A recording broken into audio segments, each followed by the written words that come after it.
हमारे मानवीय जीवन में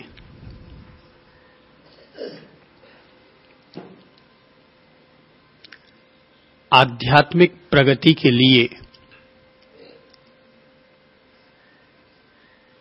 अगर पहले सोपान के रूप में किसी की आवश्यकता होती है तो वह इंसान के मन में जगने वाली आध्यात्मिक जिज्ञासा है। जीवन में जिज्ञासा का वही मूल्य है जो कि किसी प्यासे के लिए पानी का मूल्य हुआ करता है। प्यास और जिज्ञासा दोनों एक दूसरे के पर्यायवाची है। प्यास हो तो पानी मूल्यवान हो जाता है और जिज्ञासा हो तो समाधान बेशकीमती हो जाया करता है। जरा सोचिए कि हमारे सामने भी यमराज आकर उपस्थित हो जाएं, जैसा कि नचिकेता के सामने उपस्थित हुए। नचिकेता के सामने यमराज का उपस्थित होना सार्थक हो गया और हमारे सामने यदि यमराज उपस्थित हो जाए तो शायद हम लोग भयभीत होकर के मुंह छिपाते फिरेंगे। ऐसा क्यों? हम लोग मृत्यु से भयभीत होते हैं और नचिकेता मृत्यु के सामने उपस्थित होकर एक जिज्ञासु की तरह अपनी जिज्ञासाओं को शांत करना चाहता है। न्यूटन के मन में भी कभी जिज्ञासा पैदा हुई थी जब उसने देखा कि पेड़ पर से एक सेब गिरी, एप्पल गिरी और वह एप्पल सीधी जमीन पर आकर के गिर पड़ी। उसकी नजर तभी पड़ी एक बहुमंजिला इमारत पर, ऊपर से किसी ने गेंद फेंकी और गेंद वापस ऊपर चली गई। उसके मन में जिज्ञासा पैदा हो गई कि दोनों ही एक ही आकार प्रकार के थे, पर एक का नीचे गिरना एप्पल को जमीन पर ही गिरा बैठा, पर दूसरे का नीचे गिरना वापस उसे ऊपर ले जाने में मददगार बन गया। उसके मन में जिज्ञासा हुई कि आखिर ऐसा क्यों हुआ। उसने स्वयं ने भी अपने हाथ में एप्पल ली, आसमान की तरफ उछाली, पर वो वापस जमीन पर आकर के गिर पड़ी।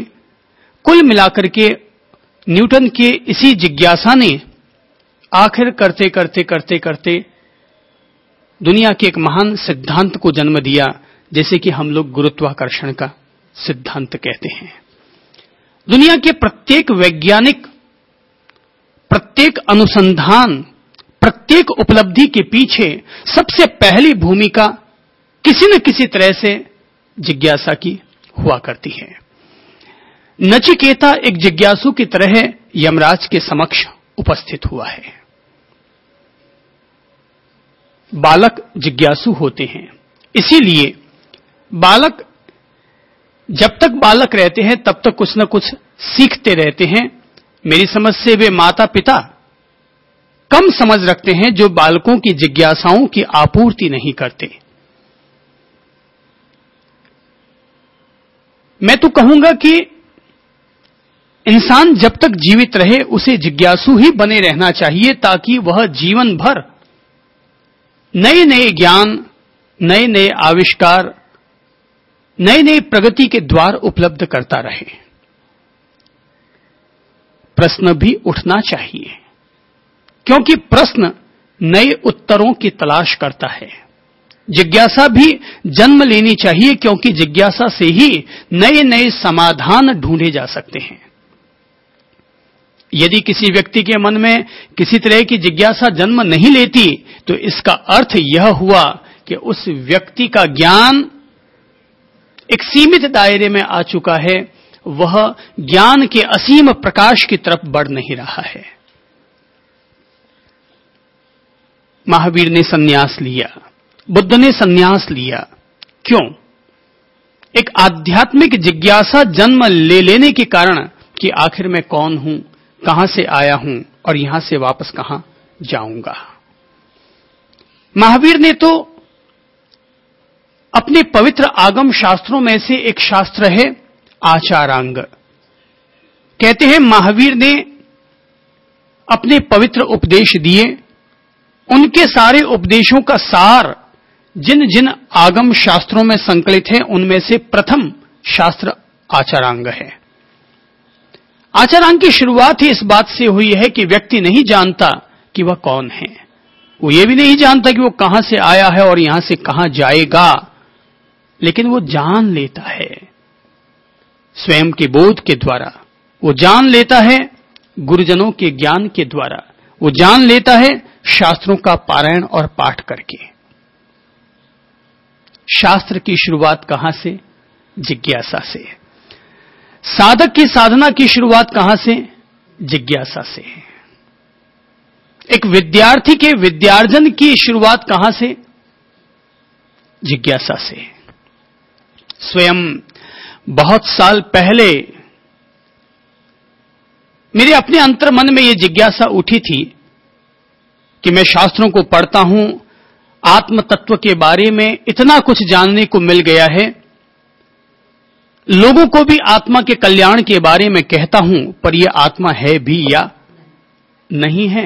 कहीं ऐसा तो नहीं कि दुनिया की किताबों में पढ़ रहा हूं और मैं लोगों को केवल दुनिया को मैं केवल किताबों में पढ़ी हुई बातें ही परोस रहा हूं। बस मेरी इस जिज्ञासा ने मुझे साधक बना दिया। इससे पहले मैं केवल संत था, मुनि था, लेकिन इस जिज्ञासा ने मुझे साधना निष्ठ बना दिया और तब मैं हम्पी की कंदराओं में गया था। सबसे पहले साधना के लिए हम्पी पहुंचा था और वहां एक बहुत दिव्य आत्मा रहती है जिन्हें लोग प्यार से काकी मां कहते हैं। उस साधिका ने मेरी बहुत मदद की, वह मेरे लिए गुरु के समान ही आदरणीय है। साधना में आगे बढ़ने में शुरुआती दौर पर मेरे जीवन में वह अत्यंत उपयोगी बनी। तो हम्पी की कंदराओं में गया, क्या वजह?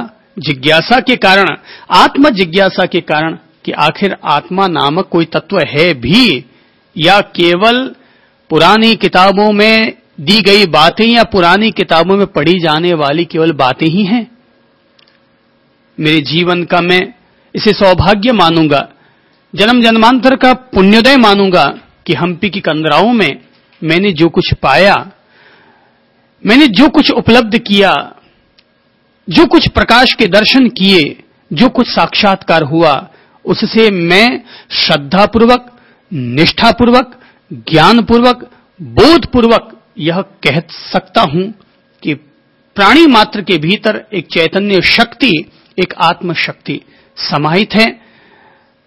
जो समझ ले वह उसके करीब हो जाता है, जो नहीं समझ पाता है वो केवल इस दुनियादारी के मोह पाश में ही उलझा हुआ रह जाता है।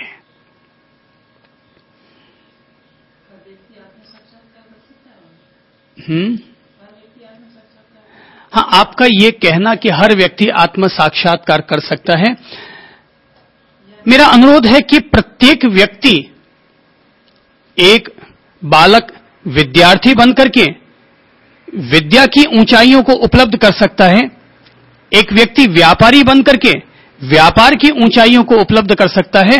ठीक इसी तरह एक व्यक्ति साधना के मार्ग पर अपने कदम बढ़ाकर साधना की ऊंचाइयों को भी उपलब्ध कर सकता है।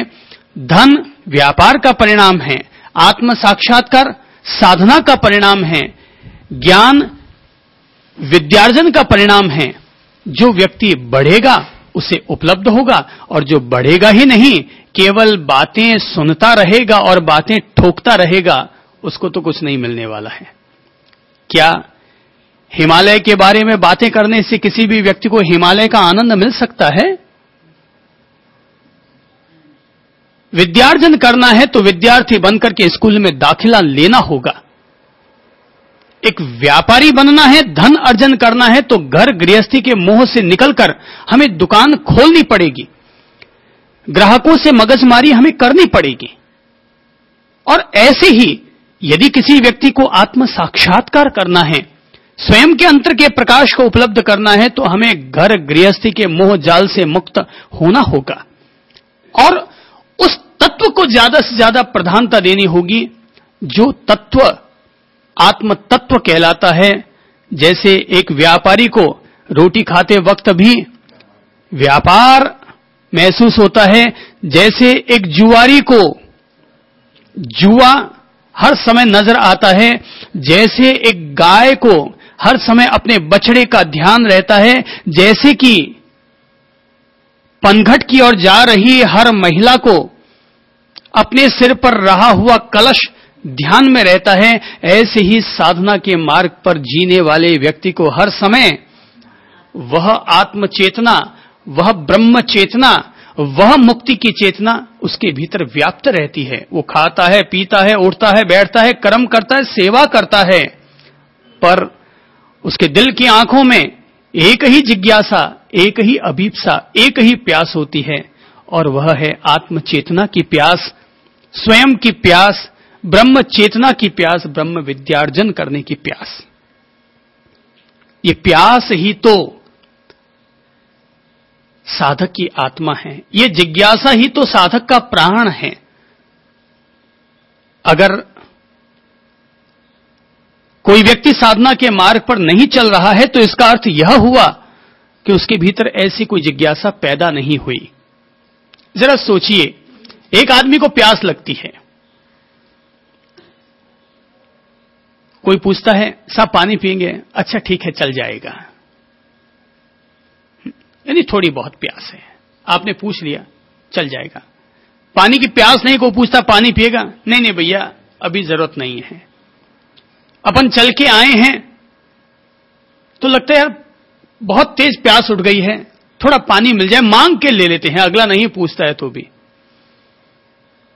और अगर बहुत ही तेज प्यास है तो आदमी पैसा खर्च करके भी और पानी खरीद लेना पसंद करेगा। तो अगर प्यास है तो गधे को भी बाप बनाया जा सकता है, जिसको लोग छोटी जाति का कहते होंगे, उस व्यक्ति के हाथ से भी पानी पिया जा सकता है। कहते हैं एक ब्राह्मण ने किसी हरिजन के हाथों से पानी पिया था, हरिजन के हाथों से पानी पिया था। तो पानी पीने के बाद उसने पूछा तुम्हारी जाति क्या है? बोले महाराज अब जाति पूछने से क्या मतलब है, ये तो पहले पूछने की बात थी। बोले भैया पहले तो ऐसा अवसर ही नहीं था कि मैं तुमसे तुम्हारी जाति पूछूं, क्योंकि उस समय तो मैं प्यास के मारे तड़फ रहा था, तो उस समय तो मुझे पानी की दरकार थी, तुम्हारी जाति पूछने की दरकार नहीं थी। भाई ये तो प्यास का मूल्य है।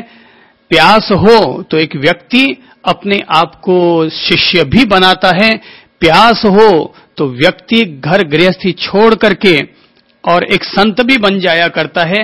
ये सब प्यास और जिज्ञासा का खेल है। जिज्ञासा है तो आदमी अपने आप से मुलाकात करने के लिए तत्पर होता है। कहते हैं कि यमराज के सामने एक जिज्ञासु की तरह नचिकेता उपस्थित हुए।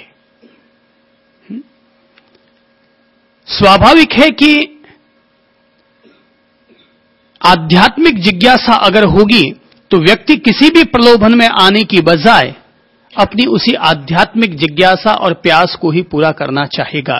जरा एक बात बताइए कि एक व्यक्ति को पानी की प्यास है, अगर आप उससे कहें कि भैया लड्डू खा लो तो वो कहेगा अभी लड्डू और मिर्ची बड़े को छोड़ो, तुम तो यार